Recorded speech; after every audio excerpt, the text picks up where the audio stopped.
sommes à notre rendez-vous où nous parlons des hommes d'impact, à l'école de l'impact. Nous voulons apprendre comment on peut avancer avec le Seigneur pour accéder à l'inaccessible, pour joindre l'injoignable, pour devenir ce qu'on ne pouvait pas penser devenir. Et qu'on laisse de véritables sillons sur la terre et qu'on enregistre de véritables traces sur des rochers, non pas faits avec des mains d'homme, mais avec du burin, des éléments indélébiles qui restent et qui demeurent. Amen. Bienvenue à ce rendez-vous. Il était question qu'aujourd'hui nous puissions prier, nous allons prier aussi. Amen. Je veux que tu te mettes vraiment en condition parce qu'on va prier. Alléluia. Bouge un peu ton voisin, dis-lui que nous allons prier. Nous allons prier parce que ce qui va se dire ce matin, ça ne peut pas se laisser dire sans prier. Ça ne peut pas. Alors, dis à ton voisin, c'est le temps où le feu va être mis dans la grotte et personne ne pourra continuer à rester dans la grotte. La seule façon de faire serait de quitter la grotte. Sinon tu brûles. Amen. Je vais vous raconter quelque chose. Lors de la Deuxième Guerre mondiale, il y avait un général britannique très renommé et qui avait à la charge des troupes. Et ces troupes se retrouvaient dans une galerie souterraine. Il y avait les troupes allemandes qui se trouvaient de l'autre côté. Alors, tout le monde était en train d'hésiter et ne voulait pas avancer. Il a dit, je compte jusqu'à 5 et vous commencez à avancer. Il a compté de 1 jusqu'à 5. Et personne ne bougeait parce que tout le monde craignait la puissance de feu qu'il y avait devant. Alors vous savez ce qu'il a fait? Il a commencé à faire exploser les grenades derrière eux. Il a dit, celui qui veut rester, de toutes les façons, il va mourir par ce que moi je fais. Il n'y avait plus personne. Dis à ton voisin, il y a des jours où Dieu fait sauter des grenades dans la position où tu es. Tu n'as pas de choix. Si tu refuses de partir, tu meurs. Dis-le lui. Dis-lui que sur le chemin de l'impact, il y a un jour où Dieu est sans pitié. Dis-lui qu'il y a un jour où Dieu est sans pitié, il te dit, il y a encore, le chemin est trop long, il ne s'amuse pas. Il te dit que tu as encore un long chemin à parcourir. Il ne te dit pas, non, tu sais, ça va aller, c'est très bien. Non, il te dit, le chemin est encore long. Dis-lui que le chemin est encore long, ne t'amuse pas. Ne t'amuse pas, tu dois commencer à marcher, ne continue pas à ronfler dans cette grotte. Le temps de la grotte est fini, maintenant il faut partir parce qu'il y a des instructions qui vont être données. Est-ce qu'il y a quelqu'un qui m'entend? Oui. Et c'est comme ça que Dieu fait les choses. Il allume le feu et il pousse les gens.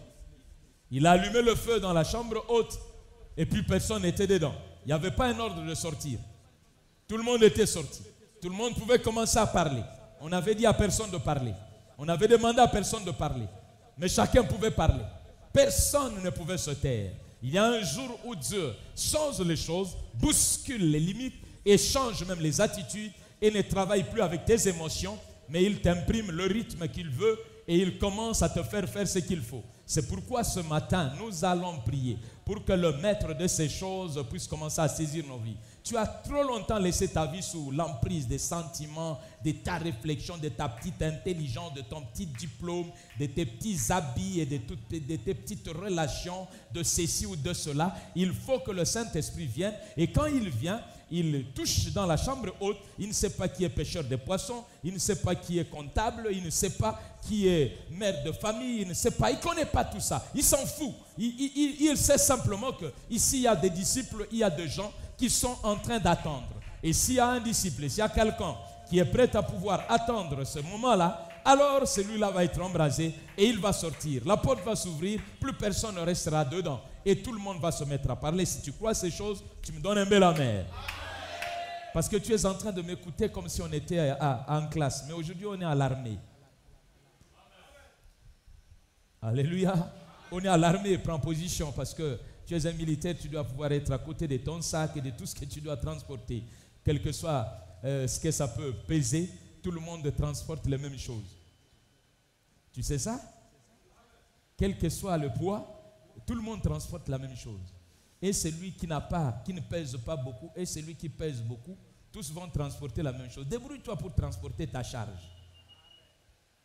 Ça ne sera pas moins pour toi. Amen. Alors j'ai commencé par lire ce texte de Élie au chapitre 19 de 1 roi. Parce que sur le chemin de l'impact, la dernière fois plutôt, nous avons parlé de la passion et nous avons parlé du sacrifice. Et ça c'est très important. Nous n'allons pas revenir là-dessus, nous n'avons pas beaucoup de temps, nous devons prier. Quelles que soient les conditions, on doit prier. Alléluia. Et donc je suis obligé de brûler quelques étapes et d'aller juste vers la prière. Je veux que tu comprennes que nous allons prier. Dis ça à ton voisin, nous allons prier. Nous allons prier. Nous n'allons pas balbutier, nous allons prier. Ok? Est-ce qu'il y a quelqu'un qui est prêt? Y a-t-il quelqu'un qui était venu pour prier ce jour? Oui, nous allons prier. Dis à ton voisin, nous allons prier. Nous allons prier. Dis-lui que toi aussi tu vas prier. Alors disais-je que nous avions parlé de la passion, de sacrifice, de ces éléments. L'élément fondamental qui garde quelqu'un sur le chemin, la passion.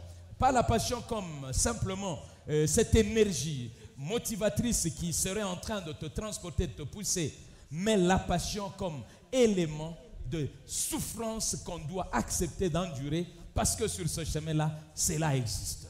Et il est important de bâtir cela ainsi. Nous avions vu Paul qui dépose, nous avons vu Jésus qui dépose, nous avons vu Abraham à qui on demande de pouvoir quitter chez lui. Donc il y a des choses qu'on doit déposer pour que l'on embrasse ce chemin vers l'impact. Tous ceux qui sont devenus des grands hommes d'impact ont eu un chemin sur lequel la passion, suivant les 2 dimensions, a dû pouvoir les accompagner tous les jours de leur vie pour qu'ils atteignent les sommets.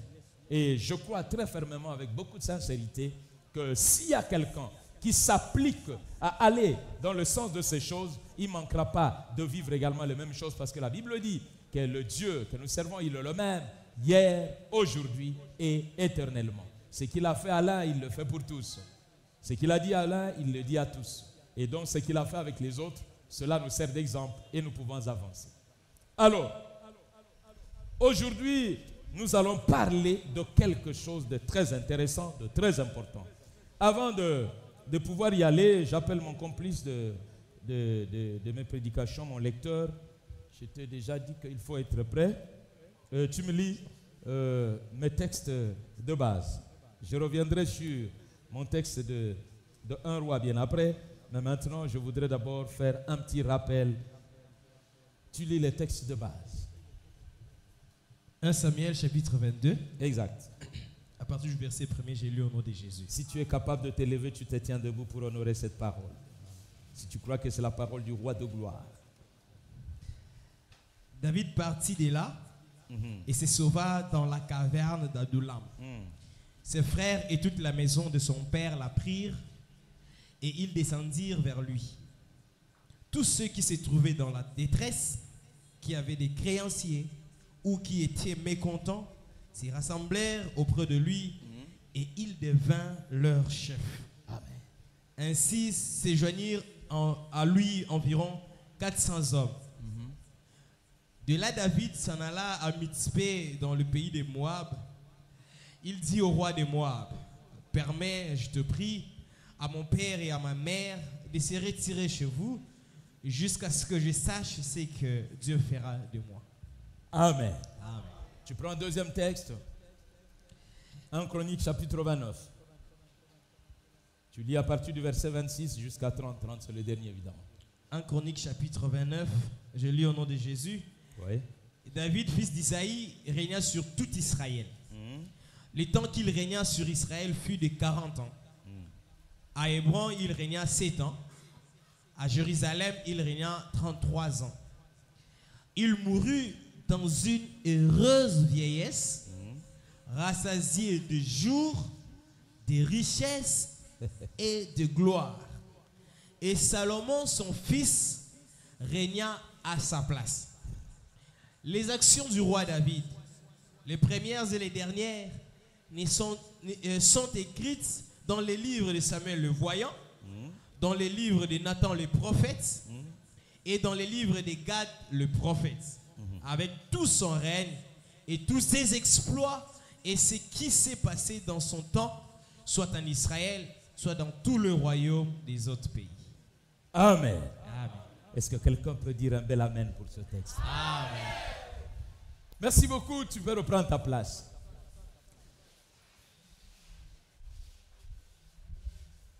Je disais tout à l'heure qu'il y a un temps pour rester dans la grotte, parce qu'on a découvert le chemin, et parce qu'on cherchait le chemin, on l'a découvert, il faut sortir. Et dans le premier texte de 1 Roi chapitre 19, nous retrouvons Élie, qui est fatigué du ministère. Il a déjà travaillé, il a fait tout ce qu'il devait faire. Mais à un moment donné, le résultat attendu n'a pas suivi. Dis à ton voisin, le résultat attendu n'a pas suivi. Dis-lui qu'on peut avoir fait la volonté de Dieu, mais on a l'impression que le résultat attendu n'est pas là. Élie a fait ce qu'il fallait. Il a décimé les prophètes de Baal et d'Astarté. Dieu doit être heureux de voir un tel monsieur. Mais Élie n'a pas été capable de pouvoir annuler complètement le travail de Baal parce que sa prêtresse principale est restée. Et donc, quand la personne, la racine principale est en place, on peut encore produire autant de prophètes. Ce sera possible.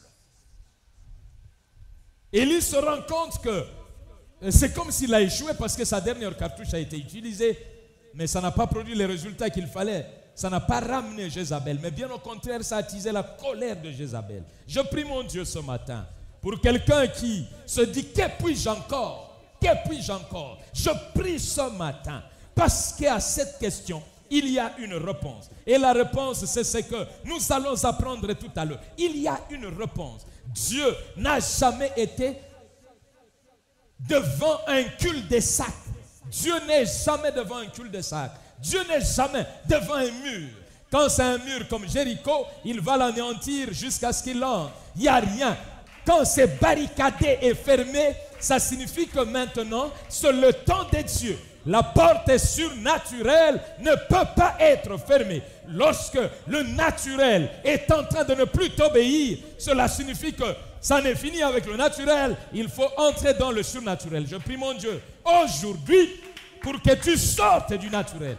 Que tes yeux ne voient plus ce que tu vois. Que tes oreilles n'entendent plus ce que tu entends. Que tes goûts et tout ce qui est en toi, tous tes sens, apprennent à être totalement transformés, bouleversés, pour que tu entres dans ce que Dieu serait en train de vouloir faire. Je suis arrivé au bout, je ne sais plus que faire. Non, il y avait encore autre chose. Amen. Amen. Dis à ton voisin, il y a une solution, il y a une issue. Même quand la ville était barricadée et qu'on avait dit, on va pouvoir tuer Paul, mais il y avait encore la possibilité de sortir par un panier sur la muraille. Il reste toujours une solution. Avec notre Dieu, les exploits existent. Les exploits sont des choses qui ne sont pas normales. Les exploits sortent de ce qui est ordinaire. Et donc, nous sommes venus là pour que nous entrions dans l'extraordinaire. Je veux que tu entres dans l'esprit de choses que je suis en train de dire. Je te sens très très loin. Je te sens en train de te poser des questions et d'être très dubitatif. Je sens beaucoup d'esprit de contestation dans quelqu'un. Je te supplie de revenir ici. Reviens ici. Je sais que tu as déjà rencontré beaucoup de situations comme celle d'aujourd'hui. Mais ce qui est aujourd'hui n'est qu'aujourd'hui. Ce n'est pas hier. Ce n'est pas le jour où tu l'avais rencontré, mais c'est aujourd'hui. Aujourd'hui, c'est un autre jour. Je peux te garantir. Remets-toi en place et nous allons avancer correctement. Il y a quelque chose que Dieu veut faire pour toi. Et donc, il y avait des questions difficiles dans la vie d'Élie. Après avoir tout fait, il a utilisé toutes ses cartouches. Il n'y avait plus rien à faire. Il devait chercher simplement la mort. La dernière cartouche qui lui restait, c'était la mort. Malgré qu'il n'a pas cherché à aller vers Jézabel, parce que Jézabel détenait la mort et voulait bien le tuer, il pouvait y aller pour être tué. Mais il est en train de fuir et de vouloir la mort. En fuyant, c'est lui celle qui avait la possibilité de le tuer. Donc, il ne voulait pas la mort. Alléluia. Amen. Tu es en train de te dire beaucoup de choses. Non, ce n'est pas ce que tu veux. Dis à Dieu ce que tu veux et Dieu le fera. Dis à Dieu ce que tu veux. Dieu le fera. Dieu le fera. Dis à Dieu ce que tu veux. Dis à Dieu ce que tu veux. Arrête cette petite, comment dirais-je, c'est faux fuyant, c'est faux semblant. Arrête ça, Dieu n'en a pas besoin. Parle-lui, c'est ton Père. Et il va t'aider à pouvoir sortir de l'impasse dans laquelle tu te trouves. Et Dieu avait une réponse. Nous avons suivi tous la lecture. Le Seigneur est venu, il l'a nourri, il lui a donné ce qu'il fallait. Mais c'était pour lui dire que le chemin était encore très long. Alléluia. Le dimanche dernier, le pays à conquérir était encore... Le pays à conquérir était comment? Aujourd'hui, le chemin... Dis à ton voisin, il y a un jour où c'est vaste, il y a un jour où c'est long. Alors, dis-lui que quand c'est vaste et long, c'est exceptionnel. Vaste, c'est l'étendue. Alors, la longueur, c'est la taille. Vous voyez ce que ça fait? Quand c'est long et vaste, c'est extraordinaire. Dis à ton voisin que, au fait, tu as un futur qui doit être long et vaste. J'ai l'impression qu'il y a quelqu'un qui n'a pas entendu. Essaye de répéter ça toi-même pour que Joël Kankou entende qu'il a un futur long et vaste. Dieu n'est pas en train de te dire simplement pour que tu aies peur, pour que tu te dises comment. Non, il te dit que tu vas devenir grand parce que c'est lui qui peut contrôler ce qui est long. C'est lui qui peut contrôler ce qui est vaste. Ce n'est pas n'importe qui. Les choses de Dieu, les choses des hommes d'impact sont des choses qui ont une véritable grandeur. C'est long et c'est vaste. Dis à ton voisin, aujourd'hui, c'est pour entrer dans la longueur et l'élargissement. La longueur et l'élargissement. Dis-le avec assurance. La longueur et l'élargissement. Alors il y a un détail. On dit que quand Élie est en train de partir, il se dit, bon, moi le service est fini. Je n'ai plus besoin de quelqu'un. Il laisse même son serviteur. Il l'abandonne. C'est fini. Le travail est terminé. Il n'y a pas de problème. Alors, le travail est terminé pour quelqu'un. Le travail va commencer pour quelqu'un d'autre. Alors dis à ton voisin, il y a quelqu'un qui a arrêté son travail et Dieu est en train de me placer à sa place. Comme Élie veut mourir, il dit, je suis resté seul. Dieu lui dit, bon, ce n'est pas un problème, je vais préparer quelqu'un et tu vas aller oindre quelqu'un qui va prendre ta place. Bien-aimé, je voudrais vraiment que ce midi, nous puissions répondre à cette question difficile. Quand on arrive au bout, qu'est-ce qui se passe? Qu'est-ce qui fait que Élie puisse se sentir aussi désemparé, désarmé, incapable, alors qu'il commence le ministère de manière tonitruante et il veut terminer ça de manière anonyme? Comment ça? Comment tu veux terminer une vie que tu as commencé avec pompe? Zabalobi, et puis aux aussi sango, na nkuku, na katia ya tunnel. Comment ça? Comment ça? Comment tu veux terminer la vie de cette manière-là? Ce qui va compter, ce n'est pas la manière de commencer, c'est la manière de terminer. Mieux vaut la fin. Ne laisse pas ta fin être fatale. Ne permets pas à ta fin d'être dramatique. Construis-la. Saisis-toi et ressaisis-toi. Ne permets pas à la vie de se moquer de toi et de te placer dans l'histoire de ceux pour qui on doit rire. Vous savez, il y a des gens, quand on cite leur nom, tout le monde commence à rigoler. Mais il y a des gens, quand on cite leur nom, les gens se disent, est-ce qu'on peut encore retrouver une telle personne?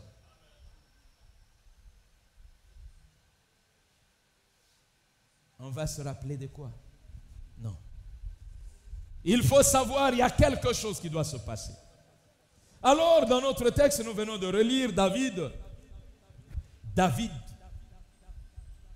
qui est entré dans la grotte, qui a fait la prière qu'il a pu faire. Mais nous avons lu également comment David est en train de terminer sa vie.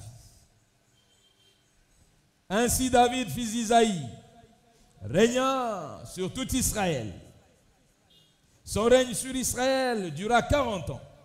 Il régna 7 ans à Hébron et 33 ans à Jérusalem. Il mourut après une heureuse vieillesse, rassasié de jours, de richesse et de gloire. Heureuse vieillesse, rassasié de jours, rassasié de richesse, rassasié de gloire. Et son fils Salomon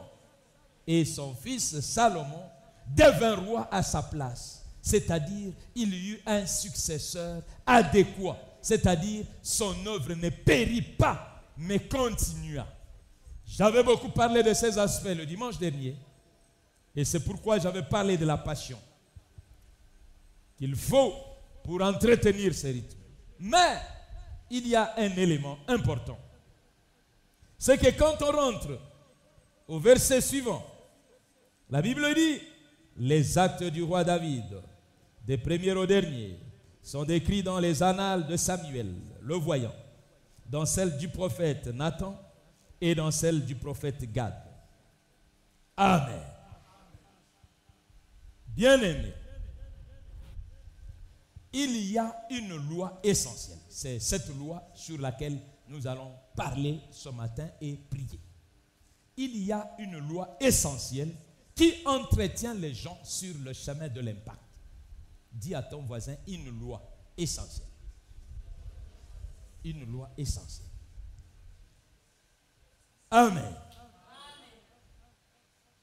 Tu retiens ton souffle? C'est la loi de la renaissance. Dis à ton voisin, la loi de la renaissance. Tous ceux qui sont devenus des grands ont appris à renaître toute leur vie. La loi de la renaissance, elle consiste à faire en sorte que quelqu'un sache ce qu'il faut faire au temps T, au moment M, au jour J, à tout moment, mais aussi à savoir ce qu'il faut être pour le faire. Je veux que quelqu'un comprenne bien. Le problème de tous les prophètes et de tous ceux qui sont sous le coup des prophéties, c'est d'avoir su ce qui doit arriver et de n'avoir su qu'est-ce qu'il faut faire, comment il faut être pour que cela s'accomplisse. Je parle à Moïse. Alléluia. Amen. Le problème que plusieurs personnes connaissent, et particulièrement beaucoup de jeunes gens, c'est de savoir ce qu'ils vont devenir, mais de ne pas savoir comment ils doivent être pour que ces choses-là se passent telles quelles. Le Dieu de la Bible est le Dieu des renaissances. Il est le Dieu des saisons. La loi de la renaissance, c'est la loi qui vous permet d'être ce qu'on doit être à chaque saison. La loi de la transformation permanente suivant le besoin de Dieu. Dieu a des besoins et l'homme qui doit accomplir ce que Dieu veut doit pouvoir s'adapter de manière à devenir celui que Dieu attend. Ecclésias chapitre 1er, chapitre 3, verset 1er. Très rapidement. Nous allons lire très peu.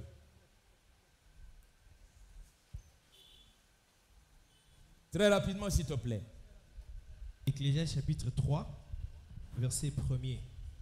Il y a un temps pour tout, un temps pour toutes choses sous les cieux, un temps pour naître, un temps pour mourir. Tu peux t'arrêter. Moi, j'en avais besoin que du premier verset.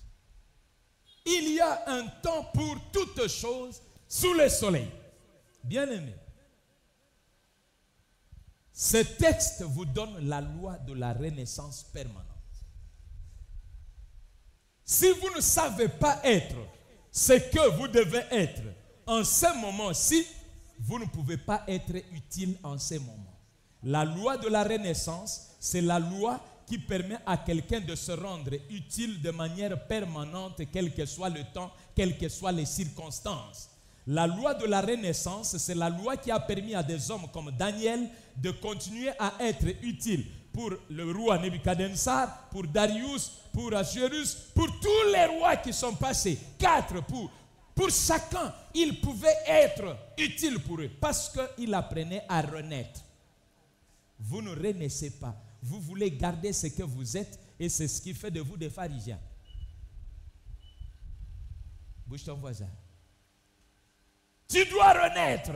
Nous sommes au temps de l'Android, nous sommes au temps de l'Internet. Tu dois renaître. Pasteur, tu dois renaître. Si tu ne renais pas, tu es dépassé. Tu peux dire tout ce que tu veux, tu es dépassé. Tu ne peux pas être utile pour ce temps. Bouge encore ton voisin. Aujourd'hui, c'est une question de la loi de la renaissance. Lorsque Jephthé sort de la maison, de l'héritage, du palais royal, s'il ne renaît pas sur la rue, c'est-à-dire il doit renaître en devenant Kuluna, il doit devenir enfant de la rue. S'il continue à être un bel enfant de la maison d'un palais, il échoue dans sa vie. Tu es en train d'échouer parce que tu veux être ce que tu étais, alors qu'aujourd'hui ne te donne plus la possibilité d'être ce que tu étais.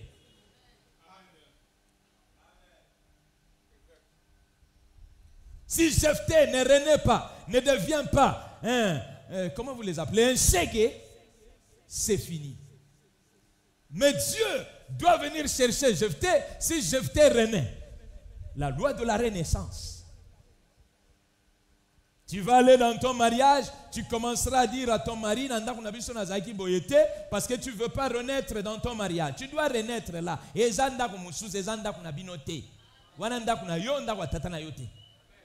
Ndako mama na bino pete. Yangwana mama yo pe ko mema ndako na yo epa mbana na yo te. Tika ndako na yo epa na yo, tika mobile na yo pe tika ndako na yo epa na yo. Tika ndako banana. Il y a une renaissance, bien-aimés. Les grandes nations ont été forgées sur la renaissance. Lorsque la guerre a éclaté, la deuxième guerre comme la première, c'est le moment où les grandes inventions se sont faites. Mais elles se sont faites en fonction de quoi? Les nations ont dû renaître. L'Allemagne a dû renaître pour transformer ses industries en industrie de fabrication des armes. Parce qu'il y avait une condition qui était là en place. Ce qui te tue, c'est que tu veux perpétuer hier, alors qu'aujourd'hui, c'est un autre jour. Dis à ton voisin, renais. Olingo zongi sakamwa mbongo bozaki nangona na bomwana na tata na yo zo kansake mbongo eza soute. Il faut renaître na koteka makala.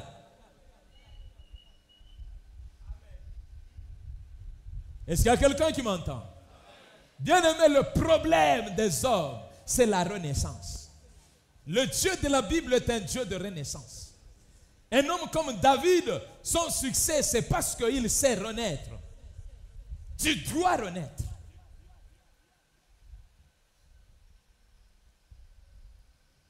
Alléluia. Amen.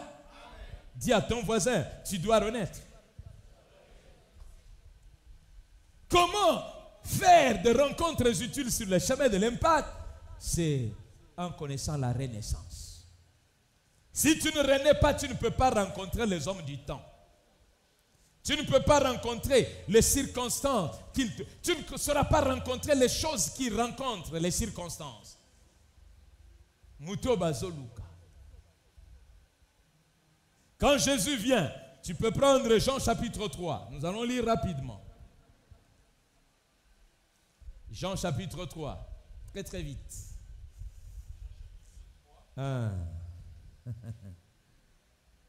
Jean chapitre 3. Verset 1er.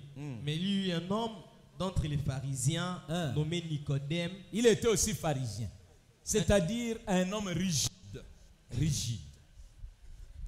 Nommé Nicodème, un chef des Juifs, qui vint, lui, auprès de Jésus, de nuit. De nuit. Si tu as honte, même de nuit, viens. Vous savez ce qui est intéressant, arrête-toi un peu là. Ce qui est intéressant, c'est que Jésus n'a jamais condamné le fait qu'il soit venu la nuit. Dis à ton voisin, Jésus n'a jamais condamné le fait qu'il soit venu la nuit. Dis-lui qu'il y a des disciples qui ne viennent que de nuit et qu'on ne connaîtra jamais. Ne dites pas que non, eux, ils ne sont pas disciples. Ils sont disciples. Est-ce que vous aviez vu Joseph d'Arimathée parmi les disciples? Mais qu'est-ce que la Bible dit? Il était disciple de Jésus. Il était le genre de disciple ici. Parce qu'ils se sont retrouvés avec Nicodème pour enterrer Jésus. Mais les disciples du jour étaient où pour l'enterrer? Alléluia. Continue mon frère. Continue parce qu'on doit prier. Qui vint, lui, auprès de Jésus, de nuit, et lui dit, Rabbi, nous savons que tu es un docteur venu de Dieu, car personne ne peut faire ces miracles que tu fais si Dieu n'est avec lui. Jésus lui répondit, en vérité, je te le dis, si un homme n'est né de nouveau, il ne peut voir le royaume de Dieu. Si un homme fait quoi? Si un homme n'est né de nouveau, il ne peut voir le royaume de Dieu. Ok. Nicodème lui dit, comment un homme peut-il naître quand il est vieux? Peut-il entrer dans les seins de sa mère et naître? Jésus répondit, en vérité, je te le dis, si un homme n'est né ni d'eau et d'esprit, il ne peut entrer dans le royaume de Dieu. Celui qui est né de la chair est chair, et celui qui est né de l'esprit est esprit. Ne t'étonne pas que je t'ai dit, il faut que vous naissiez de nouveau. Le vent souffle où il veut. Où il veut. Et tu en entends le bruit. Très bien. Mais tu ne sais d'où il vient. Et où il va. Ni où il va. Il en est ainsi de tout homme qui est né de l'esprit. Tu peux t'arrêter là. Dis à ton voisin que tu as besoin d'être comme le vent. Tu as besoin d'être comme le vent. Et aujourd'hui, nous allons prier. Mes chers frères, j'ai regardé la Bible. Quand vous prenez Abraham, la Bible dit au chapitre 15, Dieu vint à la rencontre d'Abraham. Et là, il parla à Abraham en lui montrant qu'il aurait des fils qui seraient comme les étoiles du ciel, mais aussi comme le sable de la mer. Les étoiles brillent de nuit et le sable, on le voit de jour. Amen. Il y avait deux pouvoirs dans Abraham, le pouvoir du jour et le pouvoir de la nuit, le pouvoir de saison. C'est-à-dire qu'Abraham était capable de travailler à n'importe quelle saison. Et si tu es fils d'Abraham, tu dois être capable de travailler à n'importe quelle saison. Mais qu'est-ce qui te donne les capacités? C'est la renaissance. Mais qu'est-ce qui te pousse à la renaissance? C'est l'Esprit, le Saint-Esprit. C'est le seul capable de créer des naissances et des renaissances. Il est capable de te transformer et de te rendre adapté à n'importe quelle saison pour produire des résultats. Bien-aimé, il y a des gens qui ont produit des résultats hier et qui n'en produisent pas aujourd'hui. J'ai vu des gens qui étaient très intelligents à l'école primaire, ils sont devenus moyens à l'école secondaire, ils sont devenus idiots lorsqu'ils étaient dans les classes des humanités. Idiots! Et on commençait à se demander si c'était vraiment les mêmes personnes. Je ne sais pas. Il y a d'autres, je ne sais même pas ce qu'elles sont devenues à l'université. Vous n'avez pas su renaître. Vous n'avez pas su devenir la personne adaptée pour la saison. La force de David, c'est justement celle-là. Sur le chemin de l'impact, si vous voulez faire de bonnes rencontres, vous devez apprendre à renaître. Mais pour renaître, vous avez besoin de partenaires. Les partenaires qui vous amènent à la renaissance. Des gens qui vous parlent autrement. Des hommes comme je suis en train de le faire. Ne continue pas à avoir des gens qui sont en train de te rappeler ton passé élogieux alors que tu as un avenir et un présent incapable et un avenir inaccessible. Ton passé ne pourra rien pour toi aujourd'hui. Tu dois renaître. Tu ne peux pas imaginer que cet homme qui entre dans la grotte, c'est celui qui a tué Goliath. Il doit renaître pour entrer dans la grotte. Bouge ton voisin. Dis-lui qu'il y a un jour, il faut que tu aies le lendo et zangatina. David a na victoire nationale. Yo zananini. Ata ya famille ozanangote. Ya quartier tolobate. Ozana ilokote. Siko le lendo ozanango ezaya nini. Côté la grotte.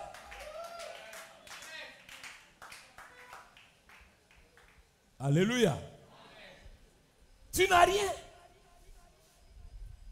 David savait renaître. La force de David, c'est la renaissance. La force de David, ce n'est pas d'abord prier simplement, mais il faut renaître. Il faut accepter sa nouvelle condition et savoir que dans cette condition, il y a des choses que Dieu m'attend, pour lesquelles Dieu m'attend. Si je suis dans la condition d'avant, je ne saurais pas le faire. Je dois m'acclimater. Dis à ton voisin, l'acclimatation. Tu as besoin de te tropicaliser si tu viens à Kinshasa, au lieu de continuer à te hivernaliser avec des habits d'hiver alors que tu es dans un climat tropical. David sait renaître. Bien aimé. Baboyi osoki fiançailles et koufi. Botama lisusu. Mwana mwasi wa zanga mobile. Tika ba aventure na go kanisa ke no na sala si ondenge nini tika kana mibwaka ko mibwaka te ese na zolo bana mutu moko classe esimbite kolobate ke no esilite nanu esilite. Tu dois renaître dans une autre faculté, tu dois renaître dans une autre affaire, tu dois renaître dans une autre direction, tu dois renaître ailleurs. Il y a un endroit où ça doit marcher. Renaître.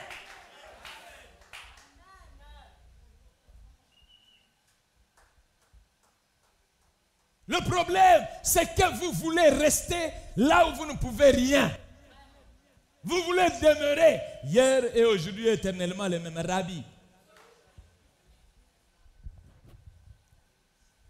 Dis à ton voisin, les principes de la vie n'ont de valeur que lorsqu'ils vous font réussir et non lorsqu'ils vous mettent en difficulté. Les principes de la vie, vos principes, vous dis-le à quelqu'un. Ne continue pas à dire ça, ce sont mes principes. Non, mais tes principes en ce temps, ça ne marche pas. Tu n'as pas besoin de ces principes en ce temps. Ces principes sont en train de te tuer. Au lieu de te faire avancer, ça te tue.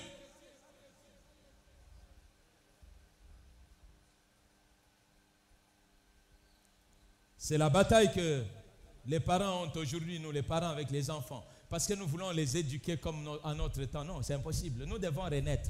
Il faut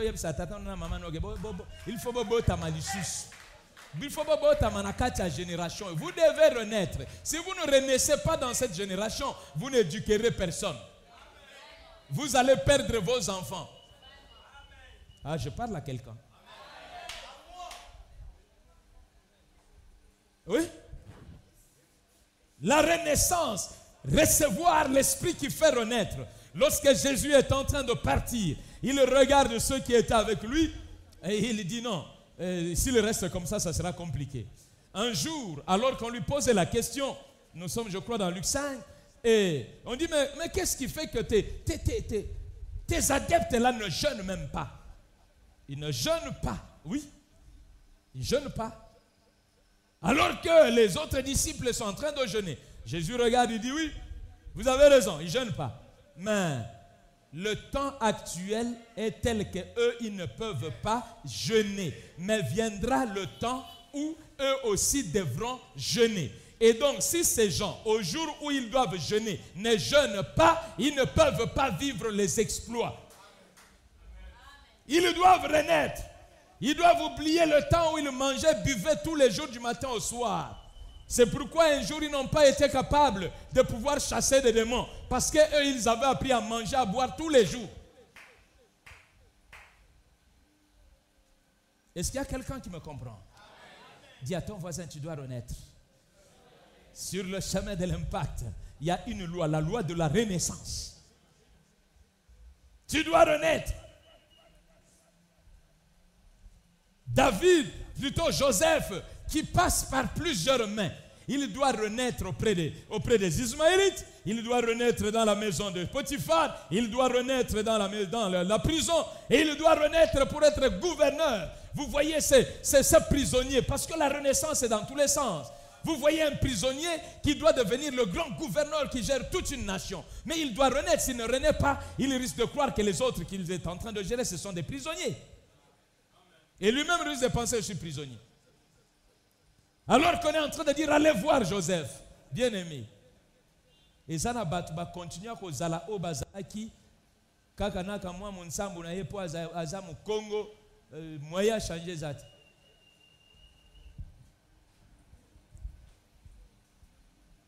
Est-ce qu'il y a quelqu'un qui comprend cette affaire? La renaissance. David, c'est le champion. Il est champion. Il est capable de changer comme si de rien n'était. Vous retrouvez David rarement en train d'évoquer son passé. Non, il est en train de regarder simplement ce que Dieu veut faire.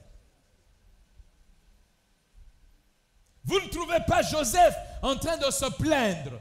Ses frères sont en train de le harceler. Il ne se plaint pas pour chercher du secours. Il aurait pu crier parce qu'avant de les rencontrer, la Bible dit qu'il avait rencontré des gens à qui il avait posé la question. N'avez-vous pas vu? Ils lui ont dit non, nous les avons vus. Prends cette direction. Il aurait pu crier et on aurait pu lui apporter secours. Non, il renaît dans la condition où on les met. Est-ce que je peux te dire une chose difficile? Tu ne réussis pas parce que quand les conditions ne te sont pas favorables, tu ne les acceptes pas.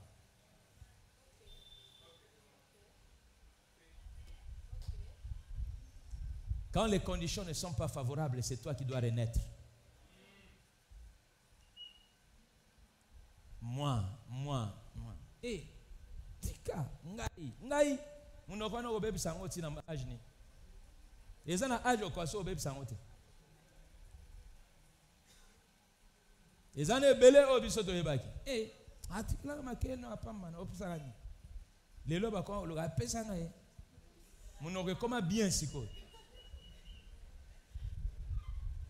Tu dois renaître. Le temps est un élément très important. Le Dieu de la Bible, le Dieu des saisons. Tu dois apprendre à renaître par rapport aux saisons. La saison actuelle, on voit les femmes en train de batailler dans la vie. C'est une saison pour la femme. Le temps où le mariage était la seule chose réservée aux femmes est déjà révolu. Où tu es en train de prier simplement tous les jours.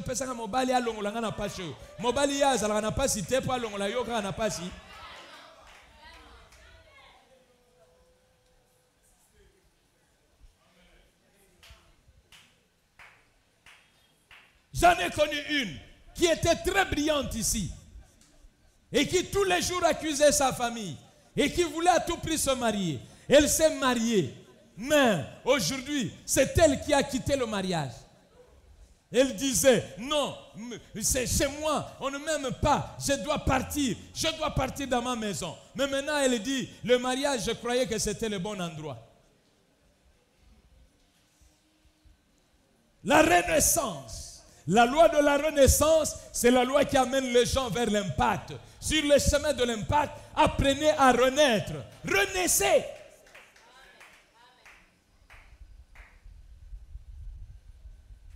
Tu entres quelque part. Je vous présentais ici, Papa José là, il a fait l'électricité, il s'est retrouvé en train de faire l'informatique. Je connais encore Senghor, le frère Senghor. Il a fait la mécanique, mais il a fait l'économie. Le pasteur Anthony, c'était la même chose. Il a fait la mécanique ou l'électricité aussi. Il a fait le droit. C'est un très bon juriste. Il travaille dans un organisme des Nations Unies. En tant que juriste, ce n'est pas en tant qu'électricien. La renaissance, bien-aimé, s'il y a une qualité première que Dieu a donnée à l'homme, c'est la capacité de s'adapter au temps et aux circonstances. Vous verrez que les animaux et les autres êtres ont été créés de manière à ce qu'ils ne peuvent vivre que dans des coins où les conditions leur sont favorables. Si vous les déplacez, ils meurent. Il y a des graines qui ne peuvent pas pousser ici parce que le climat ne s'y prête pas. Mais toi, on peut t'amener au pôle Nord, au pôle Sud, on peut t'amener en Sibérie, on peut t'amener partout. Tu vas vivre en Éthiopie où il fait 40 degrés à l'ombre, tu vas vivre. Parce que tu vas renaître. Est-ce que vous me comprenez?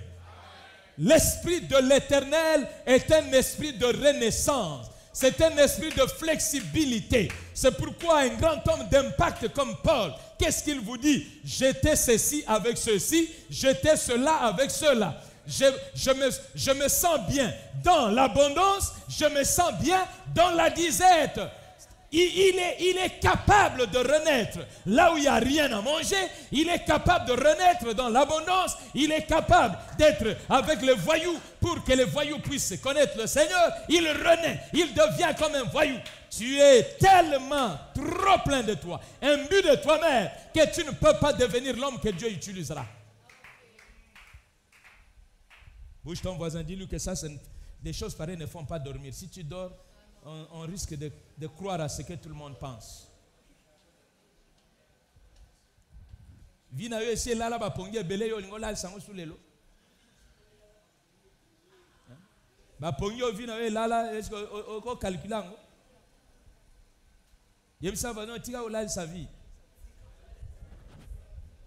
Il faut renaître. Bien-aimé, Dieu lui-même, pour sauver cette humanité, s'il ne renaît pas, s'il ne se donne pas une naissance en devenant comme l'homme, il ne peut rien faire pour l'homme.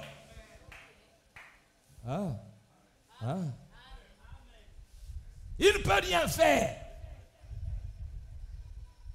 Que le temps et les circonstances t'aident à rentrer dans une nouvelle dimension. Quand les saisons changent, ça signifie que Dieu veut te faire devenir autre chose. C'est pourquoi il vient, il te parle. La saison a changé pour Élie.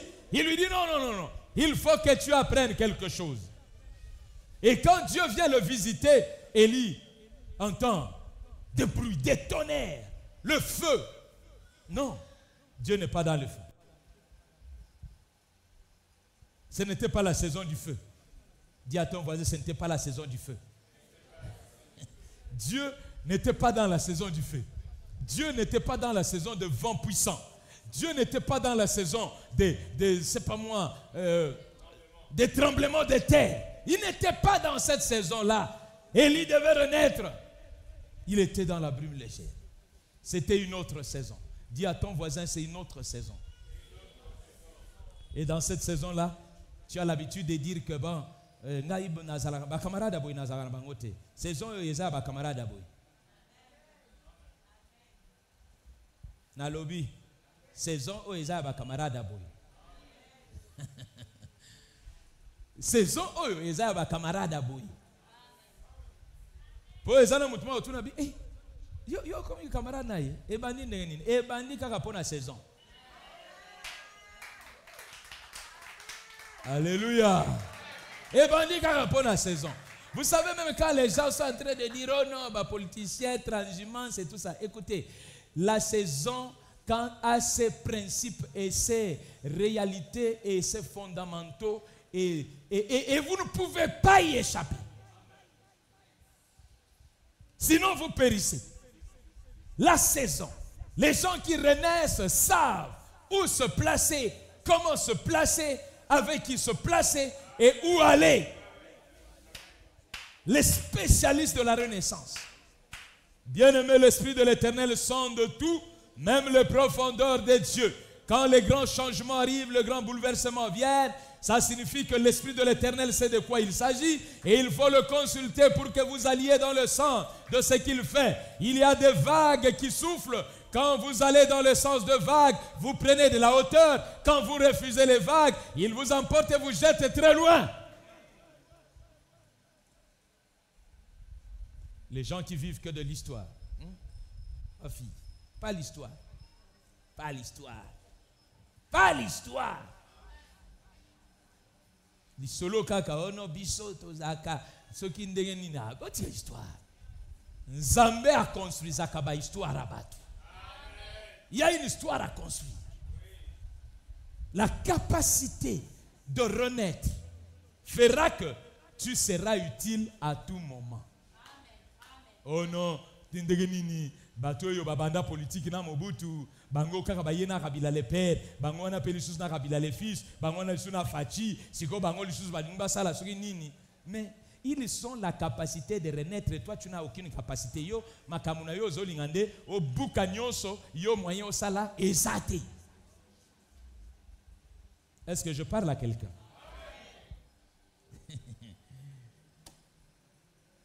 Comment faire des rencontres utiles sur le chemin de l'impact? Il faut renaître. Ça, c'est la première chose. Et je voudrais qu'on prie par rapport à ça. Pour prier, je vous dis un petit mot sur David. Vous voyez cet homme. Quand on parle de la fin de sa vie, j'aimerais le relire, peut-être qu'il y a des gens qui n'étaient pas avec nous, la fin de la vie de David. Ainsi David, fils d'Isaïe, régna sur tout Israël. Son règne sur Israël dura 40 ans, il régna 7 ans à Hébron et 33 ans à Jérusalem. Il mourut après une heureuse vieillesse, rassasié de jours, de richesse et de gloire. Son fils, Salomon, devint roi à sa place. Ça, c'est un homme qui a réussi. Parce qu'il a une succession. Tout est beau.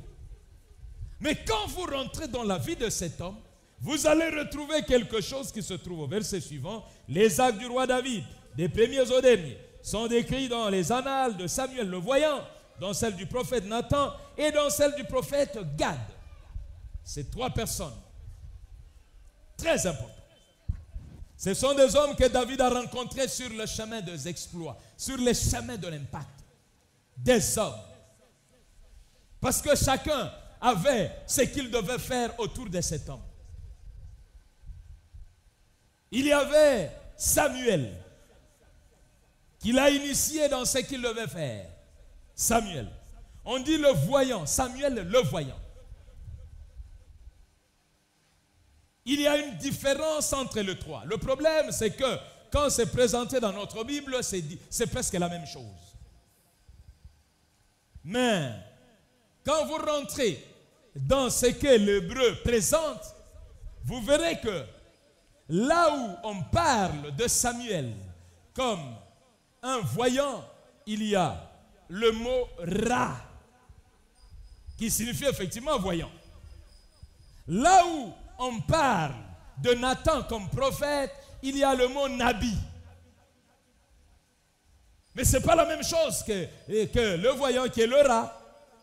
Là où on parle de Gad comme prophète dans cette version, dans notre version, on parle de visionnaire, comme spécialiste de vision. Là, on parle de causer. C'est différent. Mais dans le monde francophone tel que nous sommes habitués au prophétique. Tout ça, ça rentre dans le prophétique. Mais dans un prophétique dimensionné de manière différente. David, pour arriver à ce niveau, n'avait pas connu un seul prophète. N'avait pas connu une seule dimension prophétique. Mais il avait connu 3 dimensions. Alléluia. Dis à ton voisin 3 dimensions. La dimension du Nabi, c'est-à-dire du prophète qui parle parce qu'il a écouté, c'est lui qui a les paroles inspirées, c'est lui qui est comme une fontaine. Tu dois être en contact des hommes qui sont comme une fontaine des dieux. Quand ils commencent à parler, ils font couler. Les ainsi dit l'Éternel, ça sort des dieux et ça te donne le chemin sur lequel tu dois marcher. Si tu ne rencontres pas de tels hommes, il est difficile de pouvoir percer sur le chemin de l'impact. David avait ce genre de personne. C'est pourquoi j'aime dire, tant qu'il n'y a pas de prophétique dans la vie, le devenir est compromis. Vous ne savez rien faire.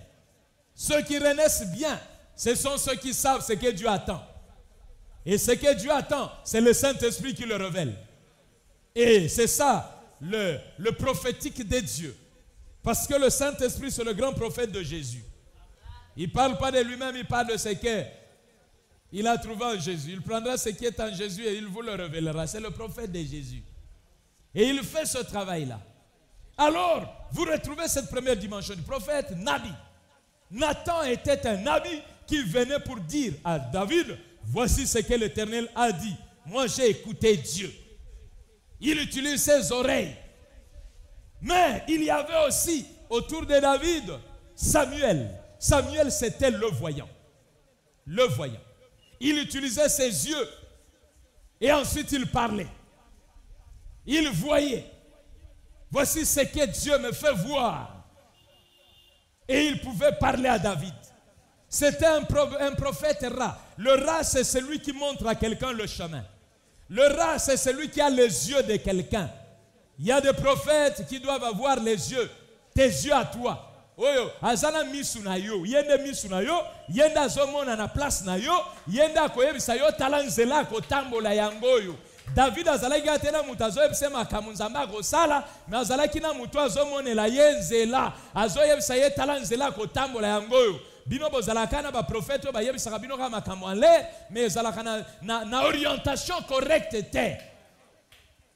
La prophétie, ce n'est pas l'art simplement de prédire les choses. Mais la prophétie est un art extraordinaire qui est l'expression même de la divinité de Dieu. Et c'est comme ça que ça fonctionne. Il y avait ceux qui avaient les yeux des autres. C'est pourquoi quand Jésus vient, il parle de berger en termes de ceux qui ont les yeux des autres. L'Éternel est mon berger, l'Éternel est mon rat. C'est comme ça. Il est mon rat, c'est mon voyant. C'est lui qui voit pour moi les bons lieux, les verts pâturages. C'est lui qui voit pour moi les eaux paisibles. C'est lui mon rat. Il y a un prophète berger. Nous devons vivre comme ça pour que nous ayons une vie heureuse, pour que nous ayons une vie riche, pour que nous ayons une vie glorieuse, pour que nous ayons des successeurs.